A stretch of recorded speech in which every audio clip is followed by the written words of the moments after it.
So last week we heard over and over that because of God's great love for us, God calls us God's children. It was my hope that by saying that over and over and going in a little deeper way, that it would allow that truth to flow over us and really ground us, helping us to realize that over and beyond all of the other identities that we have, that our core identity is child of God. So, well, this week, I was thinking a bit about the meaning of identity. I pondered the fact that we have, indeed, multiple identities, and that these identities we claim are based on many aspects of our life, like our gender, our religion, our sexuality, our socioeconomic place in society, our ethnic identity, our profession, our hobbies, and our family relationships.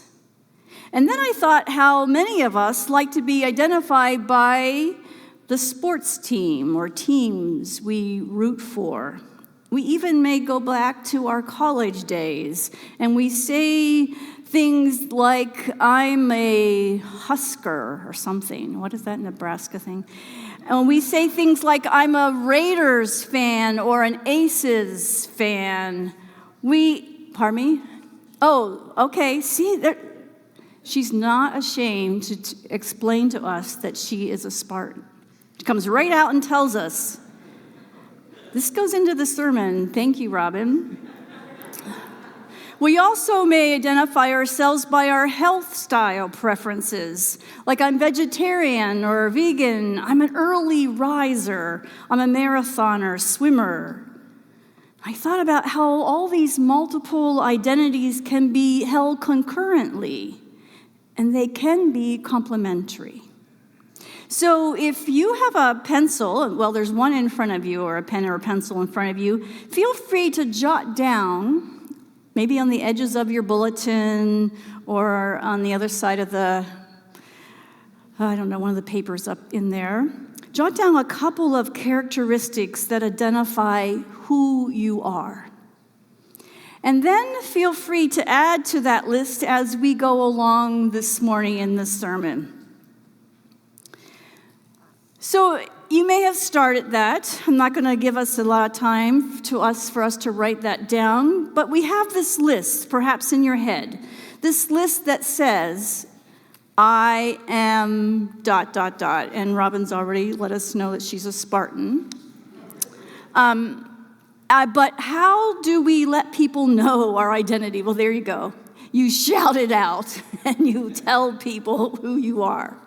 Like, how do we let people know about the identities that you acquired at birth? Our gender, our nationality, our ethnic identity. Do the types of food we eat express your identity? The holiday foods, the special foods during special occasions. Or perhaps you proudly hang a rainbow flag or an American flag. A friend of mine who grew up in Zambia always hangs her Zambian flag on October 24th, the day Zambia gained independence from the United Kingdom. I have been blessed, even this morning, to receive foods from many of you who, although you are American citizens, your ethnic identity is from another country. It's so very easy for us and very common for us to hand down recipes of special foods to our children. We want them to keep their ethnic heritage alive. Food is a great way to do that. It seems that the identities we acquire during our lifetime are often, when we express them through our clothing. Like my quilter friends in South Carolina, they would wear a quilted bee, like quilt bee, the bug, pin on their jackets. And when I joined the group while living in Columbia, South Carolina, I was given a pin with the colors of that quilting guild. So not only did wearing that pin help wherever I would go know what quilting group I belonged to, and believe me, everyone in Columbia, South Carolina, men and women, were a part of a quilting bee. They would know I belonged to this group, but I also felt like I belonged to them, that I was a part of that group. If you're a sports fan, you may wear the team jersey of the team you identify with, or you may attach, I don't see this too often around here, but the team flag to the windows of your car, and you go flying down the freeway and everyone can see your colors and they know who you're rooting for on that particular day. There's a sense of pride when we wear our team's jersey. So for the most part, if you would peek at the person beside you list of their identities, you would realize that they're different, right? And yet we all can have the same word down, the phrase down on our paper. We can all have that we are children of God. I am a child of God.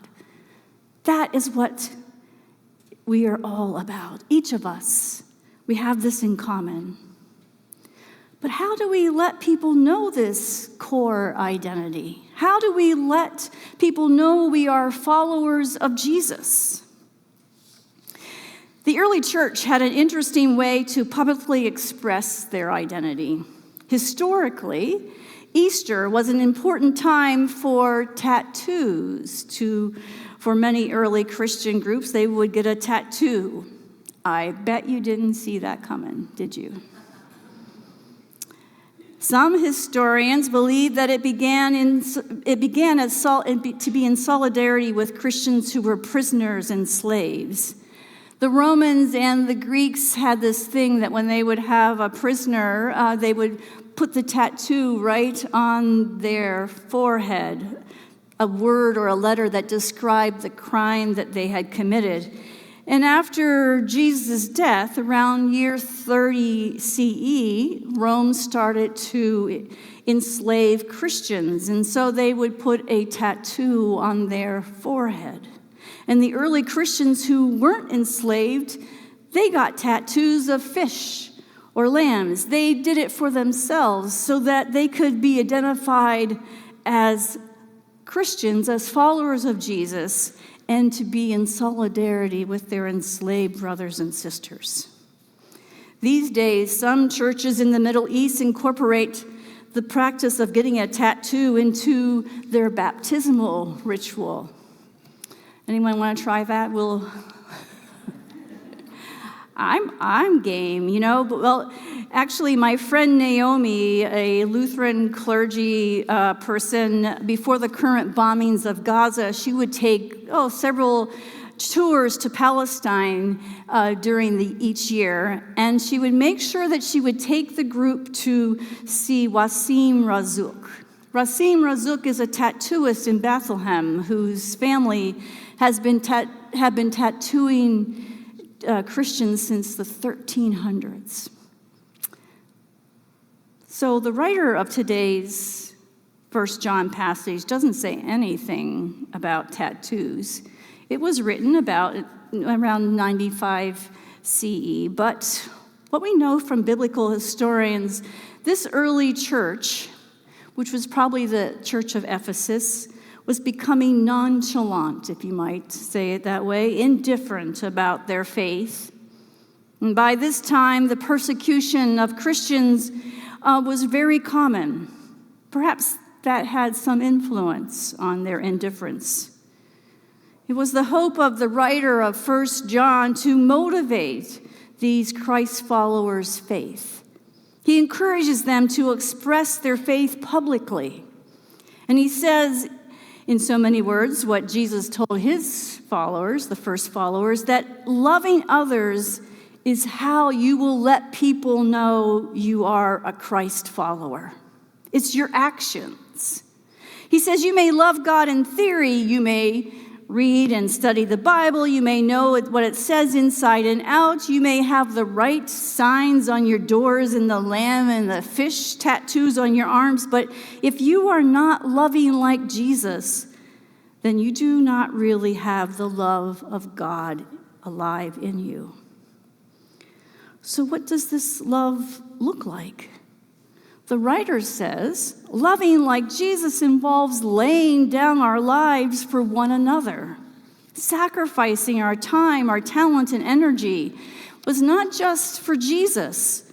No, as Christ followers, we too give it all we got. We don't live just for ourselves. We don't spend our time just on our own interest. We don't spend all of our energy on our own projects. In fact, the writer goes on to say that if we refuse to help someone in need and that we have the means to help, then one would question if we truly have the love of God within. It's our loving actions that will help others know that our identity is child of God.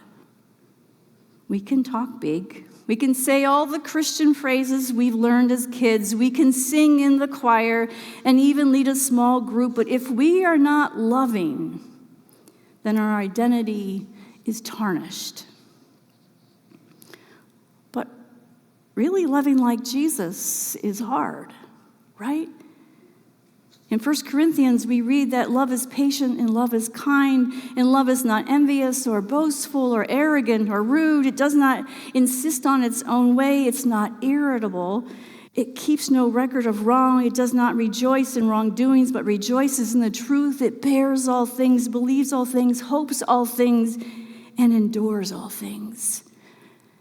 And that is a lot. And if we are to be love, if that's who we are to be, wow. I'd like us to try something. Let's put an I in place of the word love. God is love. We are to be love. Let's try that. You can repeat after me. I am patient. I am kind. I am not envious. I am not boastful. I am not arrogant. I am not rude.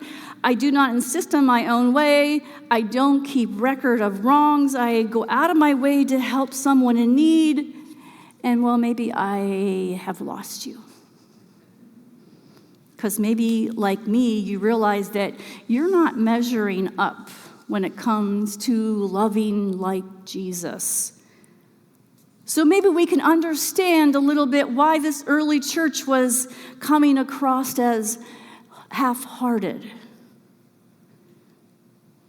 It was beginning to be too hard to live out their faith. And so often when that happens to any of us, when it begins to be too hard, we just throw up our hands and we say, why? Why try? But there is help. God knows we cannot love on our own. We cannot be patient on our own. And God knows that it's difficult at times for us to be kind. And that whole idea of laying down our lives for others is not very popular right now, is it? We don't have many role models of this type living around us to encourage us. So how do we do it? The writer gives us some help. It's hidden down in plain sight in that last verse, verse 24. All who obey his commandments abide in him. All who obey God abide in God. Abide. Abide can be this loving thing. Abide. We can do this loving thing. We can carry out these loving deeds if and as we abide in God who is love. But listen, we can't just go on and on from the energy that you got from when you were a kid in Sunday school. That's not what abiding's about. This idea of abiding is an ongoing thing. As we continually receive this gift of holy love, as we consciously live in the loving presence of God, we will not become half-hearted children of God whose light has dimmed. No, our lives will be the evidence of our identity as child of God. Our loving actions will mirror God who is love. And sure, we may still have a cross tattoo or a cross around our necks, but it will be our loving life. It will be our self-giving lives that tell the story of our identity. Amen? Amen.